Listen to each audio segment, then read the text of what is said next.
Hello, good morning students. मैंने अपनी last video में आपको डिफरेंस एक्सप्लेन किया था change in demand in quantity और चेंज इन डिमांड का। आज इस लेसन के ऊपर बेस कुछ एप्लीकेशंस हम सॉल्व करेंगे जो एग्जाम में अक्सर पूछी जाती है, जैसे how change in income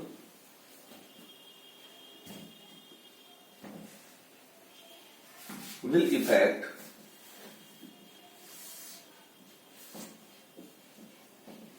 to demand for a good. How change in income will affect to demand for a good. कि जब किसी कंज्यूमर की इनकम में चेंज आता है तो इससे किसी गुड्स की डिमांड पर क्या इफेक्ट होगा, ये हम समझेंगे।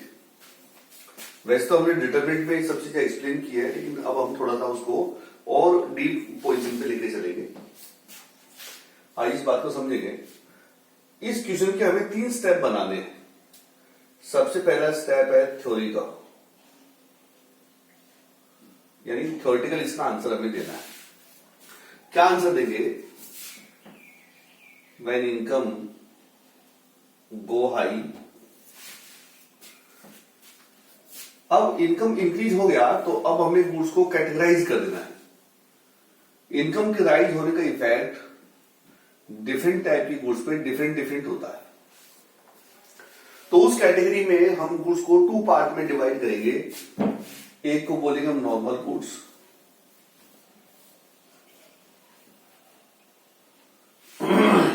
दूसरे को हम बोलेंगे inferior goods.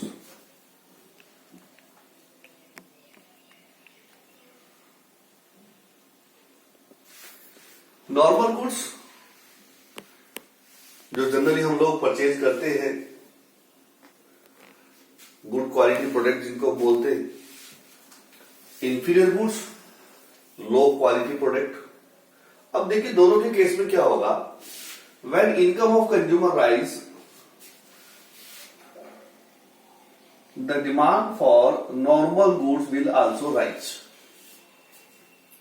and on the other hand the demand for inferior goods go down. इसका मतलब ये हुआ कि जब इनकम इंक्रीज होगा तो जो नॉर्मल गुड्स है यानी गुड क्वालिटी प्रोडक्ट है उनकी डिमांड तो इंक्रीज हो जाएगी मार्केट में, क्योंकि आपकी इनकम बढ़ गई है। अब आपकी इनकम ज्यादा है तो अच्छी चीजों को ज्यादा खरीदेंगे आप। दूसरी ओर इनकम के राइज होने से जो इंफीरियर गुड्स यानी लो क्वालिटी जो प्रोडक्ट है उनकी डिमांड क्या हो जाएगी? फॉल हो जाएगी, क्योंकि आप उनको खरीदना पसंद नहीं करेंगे। तो ये बात आपको थ्योरेटिकली लिखनी है। ये तो फर्स्ट थ्योरेटिकल आंसर। अब इसका हम बनाएंगे graph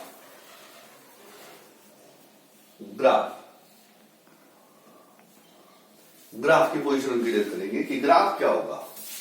now we draw a graph y x OY पर लिया हमने प्राइस ऑफ x और x पर लिया हमने डिमांड फॉर गुड्स x। ये हमारा इनिशियल डिमांड कर्व है dx और ये हमारी इनिशियल प्राइस है px और ये हमारी इनिशियल क्वांटिटी है qx। अब हम पॉइंट ए पर हैं। अभी क्या हुआ? कंज्यूमर की इनकम राइज हो गया। तो कंज्यूमर की इनकम का राइज मतलब ये अदर फैक्टर में काउंट होगा, जो हमने पिछले वीडियो में डिस्कस किया था। Change in demand other factor के कारण होता है। अब क्योंकि इनकम इंक्रीज हुई है तो इनकम इंक्रीज होने से हमारी बाइंग कैपेसिटी इंक्रीज हो गई। That's why we are able to buy more of normal goods. Let this X is a normal goods, कि जो एक्स गुड्स है ये नॉर्मल गुड्स है। तो उस केस में क्या हुआ? इनकम के इंक्रीज होने से हमारी जो नॉर्मल गुड्स है उसकी डिमांड भी क्या हो गई, इंक्रीज हो गई, QX से QX1 हो गई, और हम कहां चले गए, D1 पे आ गए। ठीक है, तो ये जो चेंज हुआ है इसको बोलते हैं increase in demand, for normal goods.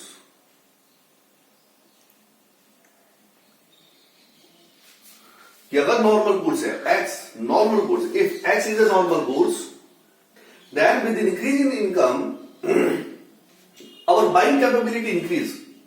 That's why our demand curve shift from DX to DX1,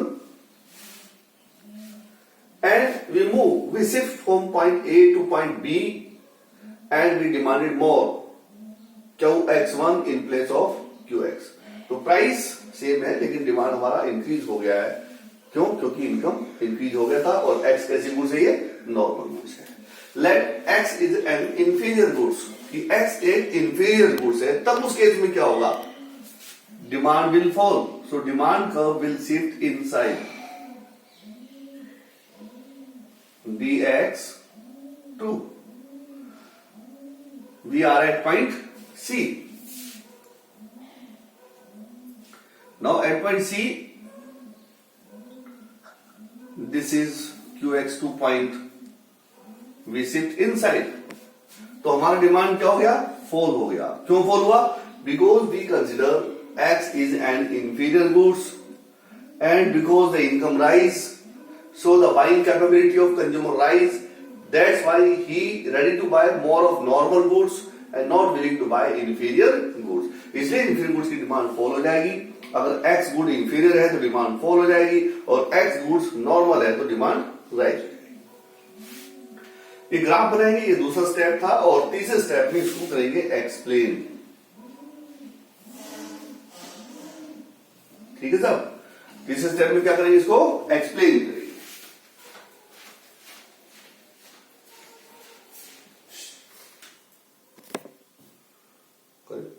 तो तीसरे स्टेप में हमें क्या करना है, इसको एक्सप्लेन करना है।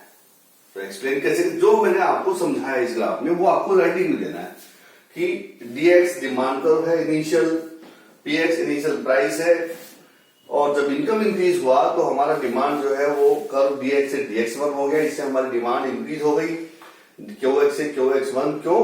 क्योंकि ये एक नॉर्मल गुड्स हमने कंसिडर की, और अगर हम गुड्स को इंफीरियर कंसिडर कर लेंगे तो डिमांड QX से क्या हो गई, QX2 फॉल हो गई। तो ये आपको राइटिंग में आपको एक्सप्लेन करना है कि जो ऑब्जर्वेशन आपने इसमें समझाया वो सारा राइटिंग में देना है। तो ये सपोज कीजिए 6 मार्क्स क्वेश्चन है, तो 2 मार्क्स इसके मिलेंगे आपको, 2 मार्क्स ग्राफ में मिलेंगे, और 2 मार्क्स एक्सप्लेन के मिलेंगे। और अगर 3 मार्क्स है तो 1 + 1 + 1। तब उस केस में आपको केवल एक कैटेगरी आपको दिखानी है, नॉर्मल गुड्स की। क्लियर है बात? और यदि आपसे स्पेशली कहा जाए कि इंफीरियर गुड्स पे इफेक्ट दिखाइए, तो फिर आपको केवल इंफीरियर दिखाना है 3 नंबर के क्वेश्चन में। दोनों चीजें आपको नहीं दिखानी। Clear sir? तो ये था पहला केस जो मैंने आपको प्रेजेंट किया है। दूसरे केस पे चलते हैं। ये तो पहला क्वेश्चन था जो एप्लीकेशन का मैंने आपको बताया। दूसरा केस समझिए, ग्राफ बना रहने देता हूं क्योंकि ग्राफ तो लगभग सेम सही चलेगा सभी में।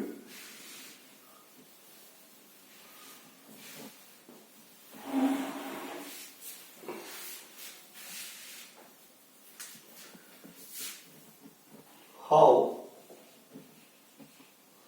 price of related goods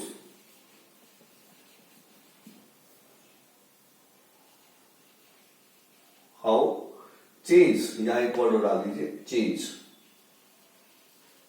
in price of related goods will effect to the demand for a goods. कि अगर रिलेटेड गुड्स की प्राइस में अगर चेंज आ जाए तो किसी कंज्यूमर की डिमांड पर क्या इफेक्ट डालेगी। ठीक है, तो पहला स्टेप हमारा थ्योरी का होगा, उसके बाद हम ग्राफ बनाएंगे। तो पहले थ्योरी में हमें क्या लिखना है, क्योंकि हमने कहा how price of related goods, तो सबसे पहले हमें गुड्स को कैटेगराइज करना है रिलेटेड गुड्स। तो हम यहां बताएंगे the goods are related with other goods by two way. The goods are related with other goods by two way. A,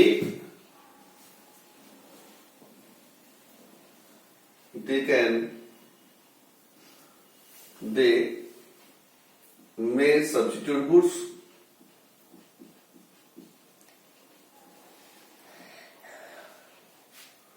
and B, complementary goods.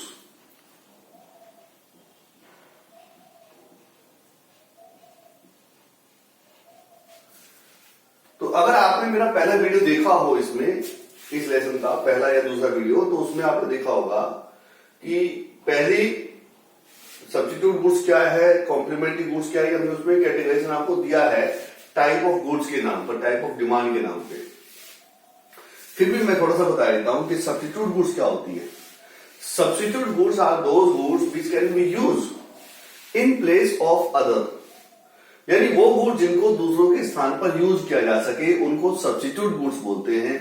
जैसे लक्स एंड सिंथोल, कि lux bath soap की जगह आप Cinthol bath soap का use कर सकते हैं। Slice माजा, slice की जगह माजा, माजा की जगह स्लाइस आप यूज कर सकते हैं। पेप्सी थम्सअप, पेप्सी की जगह थम्सअप, थम्सअप की जगह पेप्सी आप यूज कर सकते हैं। आपके पास बहुत सारे पेन होते हैं, तो बॉल पेन की जगह इंक पेन, इंक पेन की जगह बॉल पेन आप यूज कर सकते हैं। उसी जगह पायलट पेन की जगह पेन, जो जेल पेन है वो भी आप यूज कर सकते हैं। तो ये सब क्या है, एक दूसरे के सब्स्टिट्यूट गुड्स हैं। तो कॉम्प्लीमेंट्री गुड्स क्या होती है? Complementary goods are those goods which use jointly, यानी एक नहीं हो तो दूसरे का कोई यूज ही नहीं होगा, वो बेकार है। तो ऐसी गुड्स को हम बोलते हैं कॉम्प्लीमेंट्री, जिनको मिलाकर इस्तेमाल करते हैं। जैसे मेरे हाथ में मार्कर है, तो ये मार्कर और उसमें डली हुई इंक, ये दोनों एक दूसरे की कॉम्प्लीमेंट है, क्योंकि इंक बगैर मार्कर की यूज नहीं होगी और मार्कर बगैर इंक के यूज नहीं होगा, तो दोनों एक दूसरे के कॉम्प्लीमेंट है। तो ऐसी गुड्स को हम बोलते हैं कॉम्प्लीमेंट्री गुड्स। तो अब आइए सबसे पहले हम समझेंगे सब्स्टिट्यूट गुड्स के केस में क्या होगा। If price of x fall, if price of X fall, then demand for X will also fall. Sorry, यहां Y लेंगे। If price of X fall, demand for Y will also fall. क्यों भाई? क्योंकि X सस्ता हो गया है तो लोग Y को नहीं खरीदेंगे, और बाई को नहीं खरीदेंगे तो फिर किसको खरीदेंगे? They will buy more of x goods, वो एक्स गुड्स को ज्यादा खरीदेंगे। क्लियर है बात? लेकिन अभी हमने क्या करना है, इसमें थोड़ा सा हम चेंज करेंगे अपने मटेरियल में, क्योंकि हमने तो क्या करना है, एक्स को कांस्टेंट रखना है। तो हम यहां पर अपने जो एग्जांपल है उसमें एक्स को हम कांस्टेंट करेंगे। जैसे हमने एक्स को कांस्टेंट कर दिया, एक्स को हमने कांस्टेंट कर दिया और हमने क्या किया, प्राइस ऑफ वाई फॉल कर दिया। ठीक है, प्राइस ऑफ वाई क्या कर दिया हमने, फॉल कर दिया। कि price of X is constant but price of Y fall, then what happen with the demand for X. अब इसका एक्स की डिमांड पर क्या इफेक्ट पड़ेगा? क्योंकि वाई सस्ता हो गया है तो लोग वाई ज्यादा खरीदेंगे, इसलिए एक्स की डिमांड कम हो जाएगी। So demand for X will also fall in the market. Clear बात? तो अब उस चीज को हमें थ्योरेटिकल मैटर को ग्राफ पे हमें लेके आना है कि देखिए ग्राफ में हमने क्या दिखाया, price of X is constant. Now price of Y fall, उसको हमें ग्राफ में इंडिकेट नहीं करना, प्राइस ऑफ वाई फॉल उसको हम राइटिंग में लेंगे सिर्फ, लेकिन उसका इफेक्ट, क्योंकि हमने एक्स का ग्राफ बनाया है तो एक्स की डिमांड को उसका इफेक्ट दिखाएंगे कि जो एक्स की डिमांड है वो फॉल हो गई, कहां हो गई, dx से dx2 पे आ गई। हम पॉइंट ए से सी पर आ गए, इससे हमारी डिमांड qx थी और ये क्या हो गई, qx2 हो गई, तो डिमांड हमारी क्या हो गई, फॉल हो गई है। क्लियर बात? तो डिमांड के फॉल होने के कारण जो है, सॉरी प्राइस सेम है लेकिन वाई कि प्राइस के फॉल होने के कारण एक्स की डिमांड फॉल हो गई क्योंकि ये सब्स्टिट्यूट गुड्स थी। तो सब्स्टिट्यूट गुड्स के केस में क्या होगा कि रिलेटेड जो प्राइस इफेक्ट है वो पॉजिटिव रहेगा। क्या रहेगा? पॉजिटिव। इसका मतलब एक की प्राइस फॉल होगी तो दूसरे की डिमांड फॉल हो जाएगी, एक की प्राइस राइज होगी तो दूसरे की डिमांड भी राइज हो जाएगी। This happen in the case of substitute goods. The effect of relationship between the price of one goods and demand of other goods in case of substitute remain positive. Let the two goods are complementary goods, then what happens? Again we consider the price of X remain constant. Now price of Y fall. If X and Y are complementary goods, what happens with the demand of X? कि price Y का fall हो गया है तो इससे X की demand पर अब क्या असर पड़ेगा? अब देखिए, क्योंकि हमने कहा Y और X कैसी है, दोनों एक दूसरे की कॉम्प्लीमेंट्री है, तो Y अगर सस्ता हो जाएगा then we demanded more of Y, हम Y की डिमांड ज्यादा करेंगे।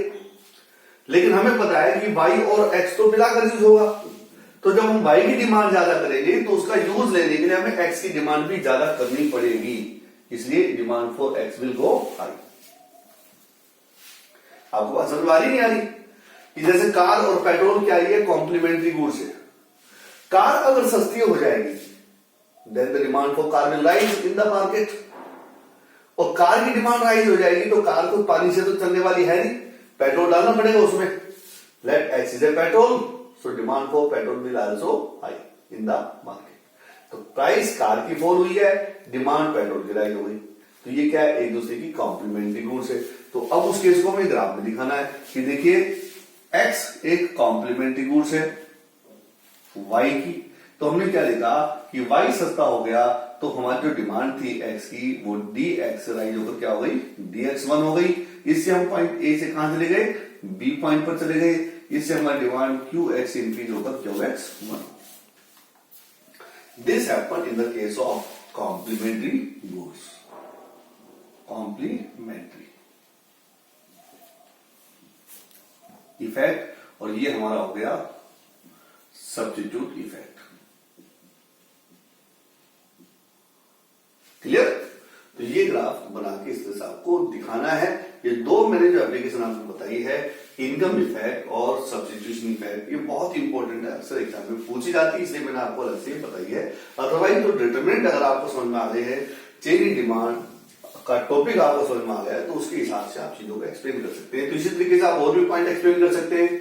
फ्यूचर एक्सपेक्टेशन कैसी डिमांड पर इफेक्ट करेगी, ग्राफ से समझाइए। तो हम बताएंगे if the consumer is thinking that the price may go down in future, अगर कंज्यूमर सोचता है कि आने वाले समय में प्राइस फॉल हो जाएगी, तो फिर क्या होगा, he will demand more in future but less in percent. तो इसलिए वो परसेंट में डिमांड कम कर देगा कि यार आज नहीं खरीदेंगे, कल सस्ती हो जाएगी तब खरीदेंगे इसको, अभी क्यों खरीदेंगे। तो प्राइस के फॉल होने का डर हो, प्राइस के फॉल होने की थिंकिंग हो तो डिमांड फॉल हो जाएगी, और प्राइस के राइज होने की थिंकिंग हो तो डिमांड राइज हो जाएगी। जैसे आजकल क्या हो रहा है, लोगों में टेरर क्रिएट हो रहा है कि कल दुकान खुलेगी या नहीं खुलेगी, क्योंकि कोरोना का इफेक्ट है।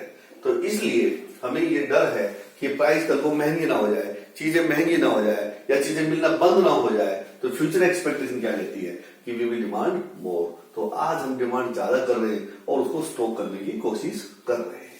ठीक है, तो वो इफेक्ट जो है इस तरह से आपको दिखाना है थ्योरेटिकली, तो उसको ग्राफ में दिखाएंगे। अगर डिमांड इंक्रीज होती है तो आउटसाइड शिफ्टिंग हो जाएगा, डिमांड डिक्रीज होती है तो इनसाइड शिफ्टिंग हो जाएगा। तो इस तरह से हम केस जो है वो प्रेजेंट करेंगे।